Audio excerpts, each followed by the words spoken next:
সালটা 1961। কবিগুরু জন্ম শতবার্ষিকী। বিশ্বব্যাপী রবীন্দ্র শতবর্ষের আয়োজন হয়েছিল সে বছর, কিন্তু সেই বছর পূর্ব পাকিস্তানে উর্দু সাম্রাজ্যবাদী শাসকেরা রবীন্দ্র শতবর্ষ আয়োজন করতে ব্যাপক বাধা সৃষ্টি করে। রবীন্দ্রনাথ ও তার সাহিত্যের উপর আসে সাম্প্রদায়িক আঘাত। দৈনিক আজাদ পত্রিকায় লেখা হয়, রবীন্দ্রনাথ হিন্দুদের কবি। রবীন্দ্র শতবর্ষের আয়োজন করে পাকিস্তানকে নির্মূল করে দুই বাংলাকে একীভূত করার ষড়যন্ত্র চলছে। এখানেই শেষ নয়, এই পরম্পরা এর পরেও চলতে থাকে। 1965 সালের পাক ভারত যুদ্ধের সময়ে রেডিও পাকিস্তান এবং পাকিস্তান টেলিভিশন থেকে রবীন্দ্রনাথের সৃষ্টিকর্মগুলোর প্রচার সম্পূর্ণভাবে বন্ধ করে দেওয়া হয়। 1967 সালের জুন মাসে পাকিস্তানের তথ্য ও বেতার মন্ত্রী খাজা শাহাবুদ্দিন জাতীয় পরিষদকে জানান, রবীন্দ্রনাথের গান আদর্শ বিরোধী, তাই সেগুলোর প্রচার বেতার ও টেলিভিশনে নিষিদ্ধ করা হয়েছে।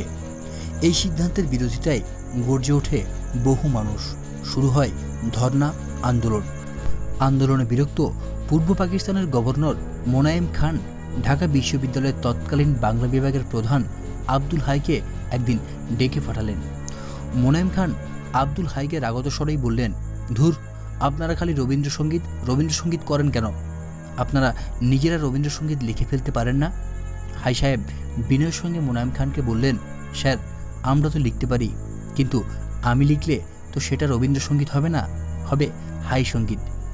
আমি কেন, এই পৃথিবীর কেউই কবিগুরুর মতো গান লিখতে পারবেন না। আজ 22শে শ্রাবণ, রবীন্দ্রনাথ ঠাকুরের প্রয়াণ দিবস। 80 বছর বয়সে পৃথিবী ছেড়ে চলে যান তিনি। যেতে নাহি দিব হায়, তবু যেতে দিতে হয়, তবু চলে যায়। সত্যি তাই, রবীন্দ্রনাথ যেমন বলেছেন তেমনই সত্য ঘটেছে তার জীবনে। পৃথিবী থেকে কেউ কাউকে ছেড়ে দিতে চায় না, যেতে দিতে চায় না, কিন্তু না চাইলে কি রাখা যায়? না, যায় না। সময় ফুরিয়ে গেলে সবাইকেই চলে যেতে হয়, সবাই চলে যায়।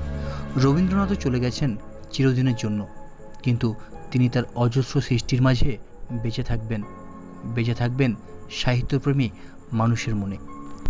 ভিডিওটি ভালো লেগে থাকলে অবশ্যই লাইক, কমেন্ট এবং শেয়ার করুন। এছাড়া এরকম আরও ভিডিও পেতে এবং আমাদের ইউটিউব চ্যানেলটিকে আরও এগিয়ে নিয়ে যেতে সাবস্ক্রাইব করুন কিছু কথা ইউটিউব চ্যানেল।